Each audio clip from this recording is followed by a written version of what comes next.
So some of you may know that back in 2010, Basic Books published my Climatopolis. I was very proud of it, but it turned out not to be a bestseller. Climatopolis, subtitled How Our Cities Will Thrive in the Hotter Future. What I thought was unique in this book was this was a microeconomics approach for thinking about the future of cities in the face of climate change, and approaching this as an economist, not as a climate scientist, but an economist who reads the climate science literature and knows some of the challenges we will face because of climate change. So the starting point in Climatopolis is that my belief, unfortunately, that greenhouse gas emissions are just going to continue to rise. Here are data from the World Bank from 1960 until the year 2011. And on the vertical axis are tons of per capita carbon dioxide per person, per capita. And it's graphed, the triangles are the world, the squares are East Asia, and the circles are South Asia. And what you see is, per person, our greenhouse gas emissions keep rising, especially with China's growth in East Asia growing dramatically after the year 2000. That's why the first chapter of my book was titled Too Much Gas. We have unleashed climate change because of our lifestyles, an unintended consequence of our driving, eating meat, consuming electricity generated from fossil fuels, is we just keep creating greenhouse gas emissions, and we haven't come up with an international mechanism to reduce our emissions. And that's why it's so important to think about adaptation. Here's a graph. Coal is a highly dirty fuel, both in creating particulate levels, but also it creates a lot of greenhouse gas emissions when it's burnt. Here I'm graphing coal consumption in tons, and we're graphing it from 1980 until the present, and just for the two growing nations of China and India. Notice for India in the triangles that coal consumption just linearly rises, but notice the dramatic increase in consumption of coal by China after it joined the World Trade Organization starting in 2001. So there's two ways to read this picture. As China's economy has grown, it's needed energy to do so, and China is well endowed with coal, and it has burned that coal, and this has been the underpinnings of its sharp increase in greenhouse gas emissions. For the world to sharply reduce its greenhouse gas emissions, we need to reduce our fossil fuels consumption of both gasoline and coal. This shows you the dramatic growth. An optimist might look at that China has slightly declined in recent years, but still it's very high level. There were warm feelings at those meetings, and the New York Times had headlines that the world was finally taking action to reduce its greenhouse gas emissions. I hope that that's true, but as an economist, I worry that the free rider problems is still there. The developing world in Africa, in much of South Asia, wants to consume much more energy for transportation, household consumption, industrialization, and a byproduct of this energy consumption will be more greenhouse gas emissions. It's revealing after Brexit that in the United Kingdom, the new Prime Minister of England has just disbanded the nation's Department of Energy and Climate Change. To me, this, unfortunately, indicates that the challenge of climate change just continues.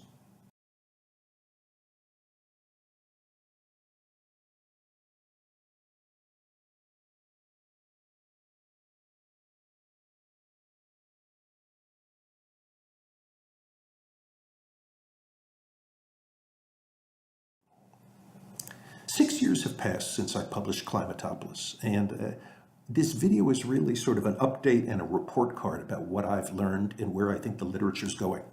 I've learned much about the economics of climate change adaptation, both in my own work, but reading other people's work. In this brief lecture, I'm going to devote more attention to how poor people and poor nations will adapt and what are the open research questions. I'm going to be more careful in discussing the political economy of the incentives of government officials to tackle the challenge of climate change adaptation. And that's a topic that I'm now working on. So, a final picture showing the challenge. So one measure of the climate change challenge is this objective metric of carbon dioxide concentrations. And this is a graph from 1960 till the present, and you see it just keeps rising. We're now at 404.64 parts per million.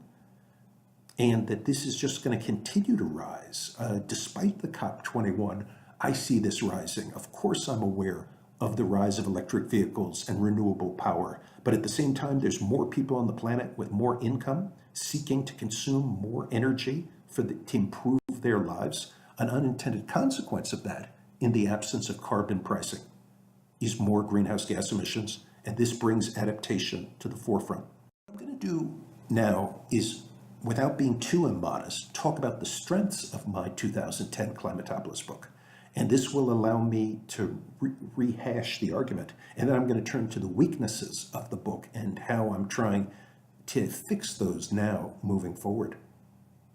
Since the world's population now is increasingly living in cities, a majority of the world now lives in cities, we need to understand how urbanites and their cities will adapt to the emerging new risks associated with climate change. Within a nation, I live in Los Angeles. I met my wife in Chicago. I was born in New York. Within a nation, cities, there's many different cities. In bigger nations, there's more cities. Cities compete against each other to attract population and jobs. And this competition, one of my themes in Climatopolis was that this competition between cities helps to protect urbanites as they have a menu of cities to choose from. My Climatopolis, what was new in Climatopolis was this microeconomic perspective. As I talked about in the chapters, 3 ideas that I wanted readers to think about. First, and I'm going to elaborate on each, innovation and self-interest will aid our adaptation. I'll be much more specific in a moment. By self-interest, each household, with the finite time and resources we have, has a conception of the good life. A standard University of Chicago style approach would say that each household seeks to be comfortable, healthy, and safe, and uses its time and its resources to achieve these. Climate change potentially threatens each of these, comfort, health, and safety, and a forward-looking household who's risk-averse has strong incentives to recognize this and to take precautionary actions. While each of these are sort of small ball, like putting your house on stilts, buying an air conditioner, each of these helps your family to adapt. Of course, poor families have fewer resources to make these choices. Richer people have a larger budget of options. We'll come back to this.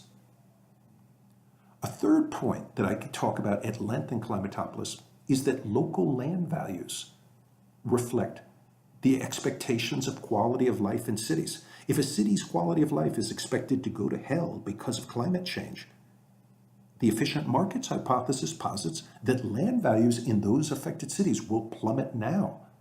And this means that homeowners in those cities have strong incentives to vote for elected officials who will take actions to minimize these effects. Because for most people, their home is the key asset in their portfolio and is the key for their retirement, to have money for their retirement.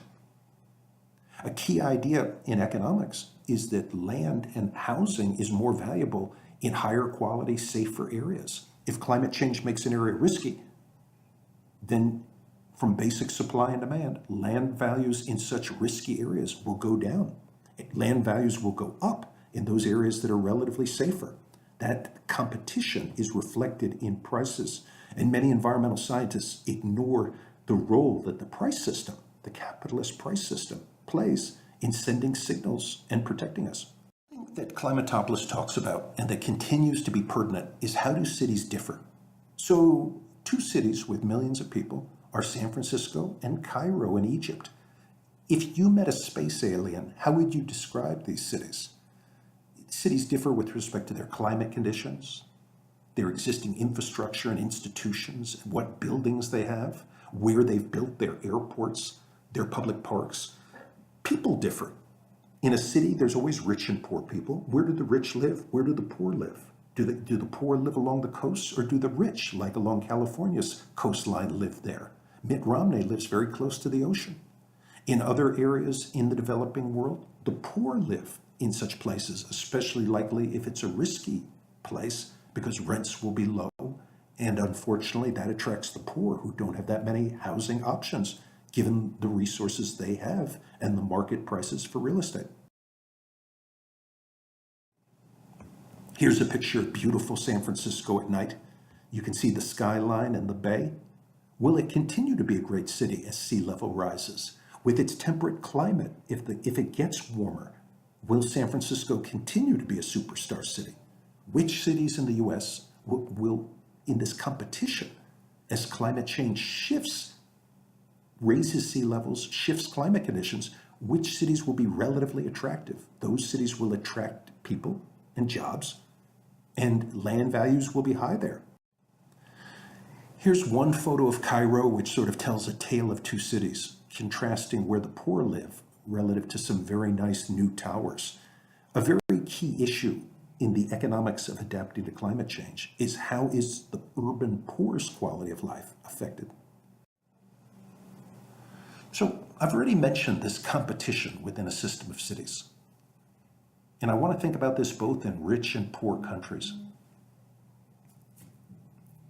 The opportunity cost concept in economics always asks, what's your next best alternative? If you currently live in San Francisco, but you're a renter there, if San Francisco's quality of life declines sharply, what's your next best city to live in? In the United States, you have hundreds of choices. Is it San Diego? Is it Detroit? Is it Chicago? For different people, there'll be different choices. Do you love to ski? Do you love to be near an ocean? These personal traits will play a key role in what's your next best alternative if your current city's quality of life suffer. For the people of San Francisco, if climate change injures the city, are the individuals aware of how their city is changing? Can they afford to move? Can they easily get up and go? For example, if you don't have children in school, it's easier for you to move. If you're old and you have established ways, you have your local hospital, your local routine, your social network all in place, you might be very hesitant to move away from an area even if it's at risk. This issue of migration costs and who can get up and go was underexplored in my Climatopolis, and I think is a very important question. To say that again, the lower our migration costs for getting up and leaving a physical place, the easier it is for us to adapt to climate change, and I'll come back to that. Incidence is this idea that I mentioned before, that if you own a piece of land, you can always rent that out to people. And so what economists have argued is when there's new news, like if part of San Francisco is going to flood or is going to be at risk from extreme heat, other people are going to be willing to pay less in rent to live there.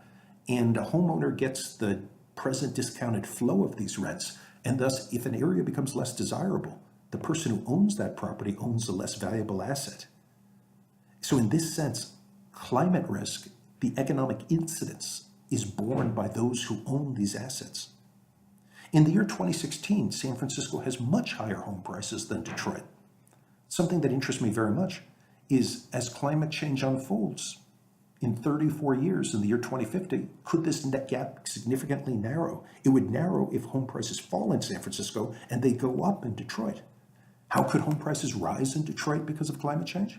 Detroit has cold winters, and places with cold winters have lower rents, all else equal.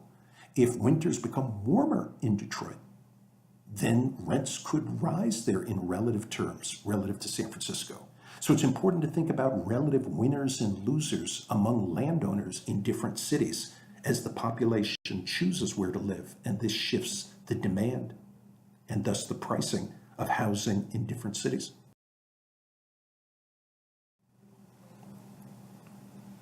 Something that I stressed in Climatopolis is that individual households have no incentive to reduce their greenhouse gas emissions because each is too small. If I choose not to eat a cheeseburger, yes, that reduces the greenhouse gas emissions, but that doesn't stop climate change. I'm too small to make a difference.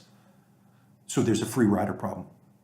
But in the case of adaptation, efforts you take, like buying an air conditioner, buying healthier foods, keeping up to date on sea level rise, this is narrow self-interest for protecting your family. So I already mentioned the narrow pursuit of each household wanting itself to be healthy, comfortable, and safe.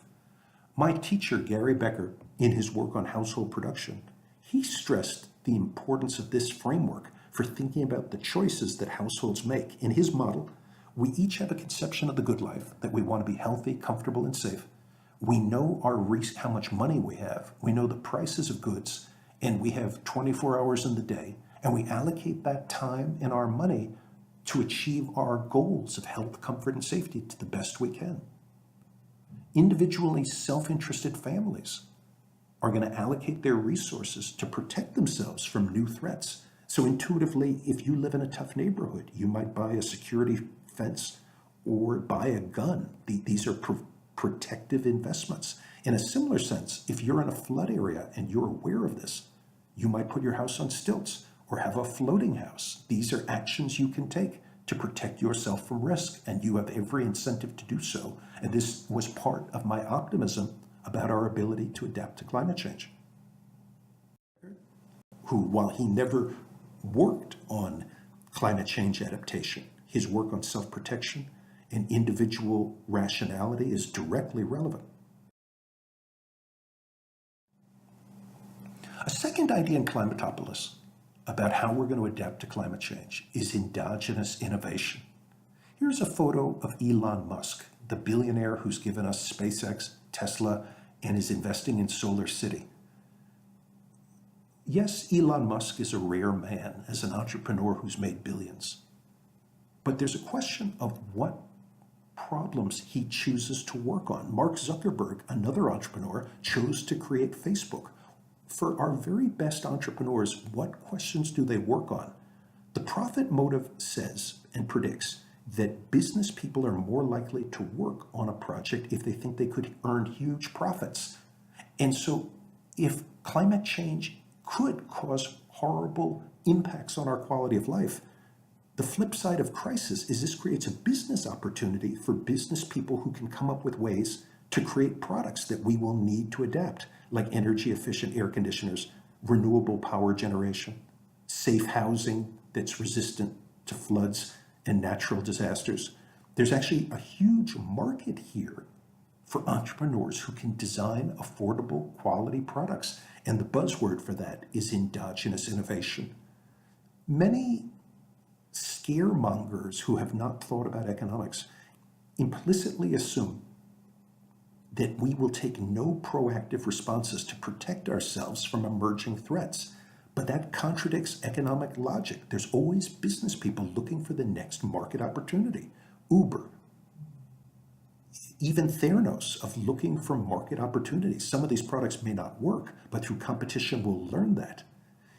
If we have enough entrepreneurs who can access financing and who anticipate trends, and the climate scientists have been very clear about the threat of climate change, then one can be more optimistic. If we've got 100 entrepreneurs trying to come up with more energy efficient air conditioners, what's the probability they all fail?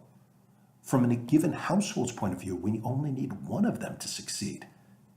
And then, like Facebook or Uber, that will be a very successful business, but we will gain from that new product. The idea discussed in Climatopolis was contrasting whether, as we think about the future, is a better model of modeling our expectations of the future behavioral, rational expectations, or behavioral economics. And here I have a picture of Mr. Spock from Star Trek. An important point that I discuss in the book is known unknowns. Climate scientists have painted many scary scenarios for climate caused by climate change. If we know that we don't know how climate change might impact our life, and if we're risk averse, then we have every incentive to think about how to protect our families. Where we are at greater risk from climate change is if we don't know that we don't know what challenges we face. And that's really behavioral economics, of being unaware of our ignorance. So a key question, and there can be heterogeneity among people. Some people may be aware of their ignorance, while others may be unaware. So let's do a practical example. Suppose that Republicans are unaware and just dismiss the challenge of climate change. If they don't know that sea level rise is occurring in Miami, they will be purchasing real estate along the coast in Miami and will be disproportionately at risk to have their house destroyed as sea level rises. While someone like Al Gore, who knows about the challenge of climate change and worries about it, or knows that he doesn't fully know its consequences, would never bid for such a coastal asset. And so there's interesting economics on when people disagree about risk and when they have different probability assessments, you'll actually see them making different bets on who lives where.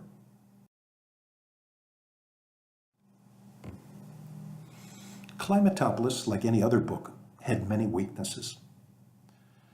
The book was mainly about US cities. There was too little discussion of quality of life in rural, less developed countries, LDCs, in part because I've never lived in those areas. So if you're a farmer in the Sudan, and if there's more drought and more heat, what happens to your family? There was some discussion in Climatopolis of this, but more development economists are working on this, and I'll come back to this in a moment. There was also too little discussion about the urban poor in rich and poor countries. Some critics called my book elitist. I would defend myself by saying that the history of capitalism is people growing richer and richer, and climate change is really a medium-run threat. As South Korea and China show, nations can get much richer in 30 years. With economic development, I believe that's the best strategy for adapting to climate change, for lifting people out of poverty. My book, the third bullet point, my book downplayed, it implicitly assumed that when people live in cities, that they're air-conditioned and protected from the heat, and thus that their productivity in day-to-day work is not affected by extreme heat. There's been a lot of work recently in economics on this, and I'd like to talk about that. Finally, my book had some discussion about the incentives of politicians to take the challenge of climate change seriously, but not enough. In the United States, politicians face term limits. A president can only be president for 8 years as most. If climate change is a 30 or 40-year issue, do these elected officials have incentives to really tackle medium-term problems, or will they just focus on short-term issues, which more galvanize the typical voter? Number one. There was too little discussion of quality of life in rural LDC countryside. There's been recent work, and here's a picture of Mel Gibson as Mad Max as a young man, of will there be extra violence in the countryside? There's researchers who have argued that an unintended consequence of climate change will be that for rural farmers in poor nations, there'll be less water and more heat. And because their output and profits will fall, they will migrate to other rural areas to seek out resources to stay alive, and that this will trigger violence and civil war. An important idea that I would ask people to think about is, while that possibility of rural warfare is possible, an alternative is to urbanize, that cities can help to diffuse this tension by moving people to the city where they can earn more income via specialization and learning, and where property rights can be enforced because there's gains from enforcing property rights. The second weakness of the book was too little discussion about the urban poor in both rich and poor nations. So a couple of examples. And in this age of concern about income inequality, recall my book is 6 years old. In this age in 2016 of real concern about income inequality, this issue of the urban poor becomes even more important. So for example, on extremely hot days in some Indian city, do the poor have access to basic cooling technologies? What do they do to protect themselves? Or are they working outside? What is their suffering in terms of food spoiling, getting sick, fainting, inability to work on such days?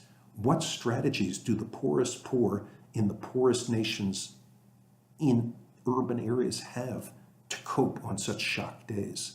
In my Los Angeles, as I talk about in Climatopolis, there are cooling centers provided by the government, and the government provides public transit from people's homes to the cooling centers. And this is a way for people who don't have good air conditioning and don't have a car to adapt. But in a poor nation whose government may not be functioning at that level, how do these people cope? I think it's very important to study that. As I mentioned, there's new work in environmental economics on what are the urban productivity losses. So if you work at a law firm and it's over 90 degrees, what happens to your work output, your ability to read papers as you sit in an office building? Farmers, of course, are affected, but there's new work claiming that there are small reductions in urban productivity as it gets hotter outside, and that these effects are larger in nations with less air conditioning. So there's new research going on that both outdoor workers and indoor workers are less productive in the high heat. A fourth weakness of the book, which I'm now working on, was some discussion of the politics of climate change, but not enough. For example, in an area like Miami that faces the challenge of sea level rise, insurance pricing for purchasing an insurance policy in a flood-prone area should go up in price. Insurance companies should be charging more if you want to build a house there, but government regulation often limits the ability for insurers to raise these prices to reflect the new actuarial risk. Water pricing. California faces drought right now. From simple supply and demand, if there's drought, there's less supply. And if there were free markets, the price of water should just go up. But instead, water prices are kept very low. And this creates two incentives. It creates, if water prices are low, water consumers have very little incentive to economize on their consumption, the law of demand. And innovators like Elon Musk have no incentive to try to come up with water savings technologies like drones that can spot leaks in water pipes. But in both the insurance market and the water market, government has stepped in part to protect the poor from, quote, price gouging by limiting the ability of prices to rise. And I'm now working on this topic. Over the last 6 years, more and more environmental and urban economists are working on this question of adaptation to climate change, armed in part with better data and efforts going on to isolate causal effects of what causes what rather than simply correlating variables. This literature has both a macroeconomic feel to it and a microeconomic feel. Here are a couple of macroeconomic studies, and I want to tell you a little bit about the recipe for what these researchers do.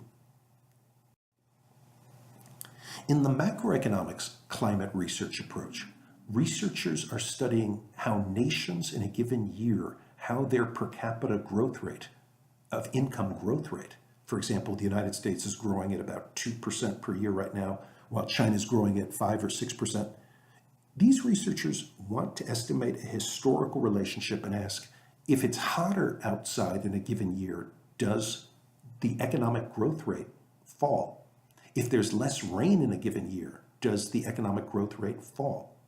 Once they have these historical estimates, they then use from climate science a climate change model to predict future rainfall, and they then combine these two steps. So they say, given our historical estimates of how high temperatures have lowered economic growth in the past as measured by GNP growth, they then ask, given how much we expect temperature to go up, how much do we expect per capita income to fall if these historical relationship between economic growth and temperature continues to hold?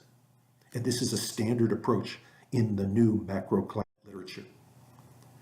Here's a photo of the Nobel laureate Robert Lucas, and what I've argued in some recent work, not discussed in Climatopolis, is these researchers are ignoring the Lucas critique.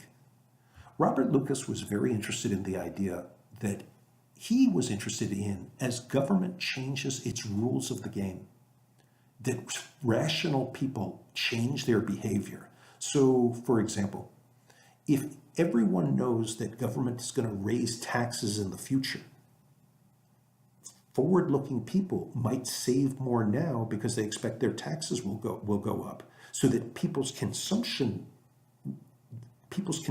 patterns will change in anticipation of a future policy that hasn't occurred yet. In a similar way, the Lucas critique is relevant for thinking about climate change adaptation. In this case, it's not government, but Mother Nature has changed the rules of the game. If a nation is aware that the temperature is going to be higher, they may invest, the firms in that nation may invest in more energy efficient air conditioners. With more energy efficient air conditioners, the correlation between economic growth and high temperatures might decline because they can now handle the heat because they anticipated it and made this investment. This type of Rational adaptation is ignored in this macro historical literature that I mentioned. That's an example of why I do microeconomics and why I'm more excited about the microeconomic climate change adaptation agenda. I want to talk about 4 issues here: politics and dynamic resource pricing, option value, choices, and alerting people. I think the important thing I want to talk about here, a new point, is option value.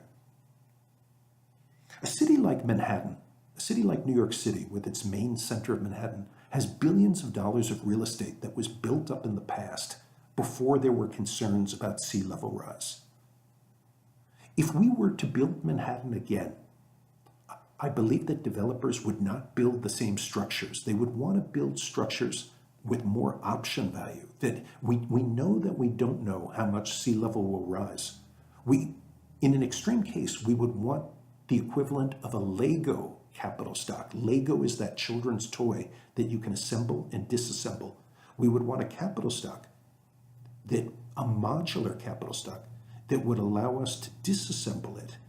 So if climate change turns out to be severe and there's significant sea level rise, a modular city could take its capital stock and disassemble it and bring it to higher ground. That's what I mean by option value, the ability to re-optimize in the future.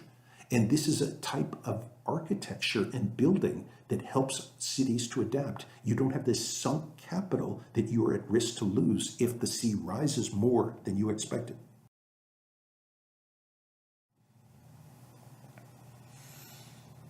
I've been very interested in, if you expect a punch is coming, then you get ready for it. So in a city like Phoenix in Arizona, it routinely is extremely hot, but very few people die in these heat waves.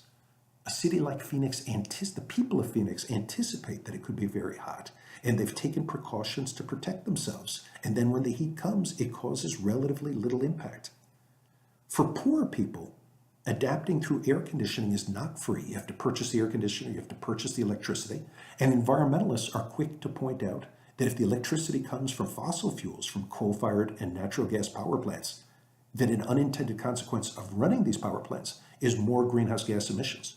There's recent interesting research on, given current technologies and given the rise of air conditioning demand in countries like Mexico and China, of how much will greenhouse gas emissions increase by as people try to adapt through extra air conditioning.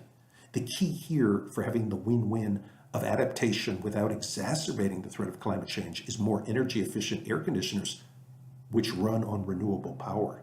And of course, as technology gets better, that win-win becomes more likely. While economists have been talking about that urban areas face extreme heat, an optimist can point to Singapore, which I've lived in on 2 occasions. Singapore, pretty close to the equator, is a very productive, rich city-state, which is exposed to extreme heat. In a new working paper with 2 co-authors, we write down the following paper. Within a city, there's a bunch of firms who differ with respect to their productivity. There's high productivity firms and there's low productivity firms. And each of these firms hires workers to work for the firm. We document in our paper that the most productive firms have strong incentives to invest in air conditioning because their profits would be significantly lower if they didn't have well-functioning laborers. And if the workers are affected by the heat, the most productive firms would lose the most profit if they didn't air condition, and that provides an incentive for them to air condition. And the theory of compensating differentials predicts that you can pay workers lower wages if they're more comfortable, if the job is higher quality.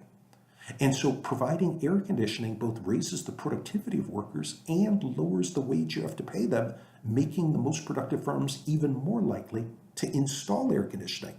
And this has macroeconomic implications that the best firms in a place with extreme heat have the greatest incentives to insulate themselves from the heat. And so the median firm might be affected by the heat, but the macroeconomy, because the most productive firms produce the bulk of the output for an industry, the macroeconomy can be shielded from the heat, even though many firms are negatively affected.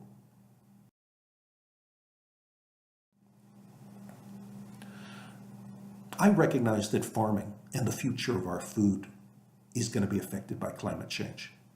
But the world is a big place. We can move wheat north. We can store products. In a world of free trade, if some areas are booming while others have a low crop, we can trade. There's a burgeoning literature studying farmer adaptation, that farmers have many strategies to adapt to climate change. There's a question, what will urbanites eat? Urbanites don't grow their own food. But if we're flexible, if raspberries go up in price, but strawberries go down in price, if I'm willing to substitute from raspberries to strawberries, then I don't suffer much from those climate shocks. A key point is this third point. We need international trade in agriculture without barriers, without import tariffs, and without quotas. We need nations to be able to import from other nations to protect urbanites from climate shocks. Because in an extreme case where a nation has severe tariffs, it can only eat what it grows. And if there is a horrible climate shock of drought or extreme heat, they may not grow enough. And people could starve, and the poor would suffer the most as prices of agricultural products go way up.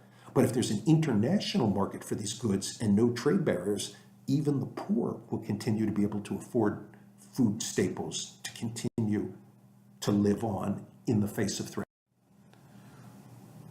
Urbanization is occurring all over the world. Farmers are moving to cities, and this is the classic Harris-Todaro model, and climate change will accelerate this urbanization because climate change, drought, severe weather, heat waves affects farmers more than indoor urban activity. The only thing slowing down this migration are migration costs. It takes money and resources and time to move. There was a recent exciting field experiment done by these researchers and published in Econometrica.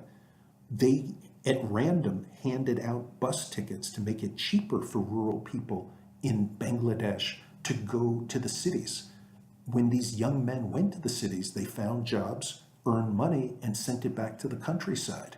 And this is an example of how migration allows a rural household to smooth its consumption, sort of a diversified portfolio. You have both your agricultural output, but also a child in the city earning income. And this creates a portfolio. You haven't put all your eggs in one basket, and the family's consumption is going to be higher and smoother than if the family was just a rural family. In this sense, urbanization in the developing world contributes to adaptation.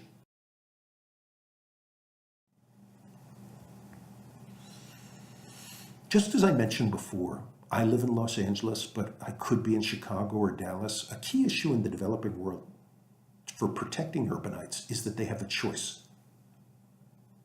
The ability to move across cities protects people against place-based shocks. If New Orleans has another Hurricane Katrina, if people can easily move from there to Houston, they suffer less than if they're stuck in stuck in New Orleans. In a world where it's difficult to move across nations, domestic migration is a key adaptation strategy. You need to have a menu to choose from. The US has hundreds of cities. I think an important research agenda in the developing world is what cities do people have to choose from? In the case of international migration, as China and Japan grow older, will they become more welcoming to immigrants from South Asia? Are there gains to trade in the labor market for people from the Philippines to move to Japan or China? In that case, international migration can both facilitate adaptation and make both nations stronger, as the people from the Philippines would face less climate risk and the Chinese would have access to greater workers to help them in the service economy to take care of their increasingly aging population. I want to talk briefly about 3 papers that I think are very interesting and written in the last couple of years. The first paper was on, in India, we're seeing building height restrictions. This is important for adapting to climate change for the following reason. Our climate scientists will continue to investigate for every nation around the world what are the risky areas, the flood-prone areas, what are areas on higher ground that are relatively safe. In the absence of government housing supply regulation, common sense tells us that real estate developers would want to build taller buildings in areas that are relatively safer. But if there's binding land use regulation, you can't build such properties there. So in this sense, government can actually inhibit adaptation. if it has limits for how tall buildings can be. A second paper that came out in the Journal of Urban Economics asked the question of, do mayors in Brazil have incentives to provide infrastructure for poor people? What these authors document is that mayors in Brazil are intentionally not connecting poor people's homes to the water grid, denying them clean water. And in the face of climate change, with heat and mosquitoes, this raises the risk of infectious disease spreading, because their argument, so they document the fact that mayors are not extending basic key infrastructure for the poor, and their argument is that any mayor who does offer such infrastructure that city would experience even more poor people moving there. So this is a very important question that merits more work, of which mayors are pro-poor and are consciously taking actions to make the poor's quality of life better. I have optimistically posited that mayors in cities that are labor intensive would want to attract more poor people, because that would lower wages there and would attract more businesses that employ low-skilled people, like making sneakers. The final paper I want to discuss is about coastal flooding. This is a pessimistic paper that it argues that sea level rise could greatly lower economic output. And the argument is that our highly populated, productive cities are along the coasts. And so if sea level rises, that we could lose these assets. My contention for this paper is the following. Take the case of Manhattan. Wall Street is a very productive place, but I think Wall Street is productive because of the skilled people who choose to live there. They've coordinated to be there to work at Goldman Sachs. If it's common knowledge that Wall Street's area is going to flood, these individuals will just get up and move to Connecticut. Wall Street will reconstitute on higher ground. The way this will happen is a big fish like Goldman Sachs will announce in the Wall Street Journal that it's moving to Greenwich, Connecticut, and all these smaller Wall Street firms will follow. This transition would not be overnight. But in my model, human capital is the golden goose of what makes a productive city. It's not the physical assets of Wall Street. But this is a contentious issue, and it's key for deciding what we will lose as we sacrifice land. If human capital is the key, then we lose little as these brains just move to higher ground. They don't even have to move across cities. Both Greenwich, Connecticut and Manhattan are both part of the New York metropolitan area. I want to make two more points. I have new work about hotels. When I taught at UCLA, I had colleagues who studied how birds will adapt to climate change. Birds face the following challenge. They're naked. They're always looking for food. Birds have a favorite climate niche, and as climate change makes an area warmer, they're likely to fly up, like fly higher on a mountain, to find a cooler place which matches their niche, which they have evolved for. But if mountains are a finite height, some birds might find themselves at a corner solution and unable to find a new ecosystem under the new climate conditions. In this sense, birds face a challenge in adapting to climate change. I have a new project on hotels, and so the point of this slide is sort of weird, to contrast birds and hotels. In my new hotel project, I'm studying hotel energy consumption within a hotel chain. Individual hotel energy consumption on extremely hot days, where some hotels are in historically hot places like Las Vegas or Phoenix, and others are in cooler places like New Hampshire. And we're finding some evidence that those hotels in the hotter places consume less electricity on a hot day because they're ready. Our presumption is they're ready for the punch. They knew that it's going to be hot. And so they have purchased the durables to be ready for that. While a hotel in New Hampshire doesn't expect that many hot days and doesn't have the right infrastructure, the right air conditioners for that niche.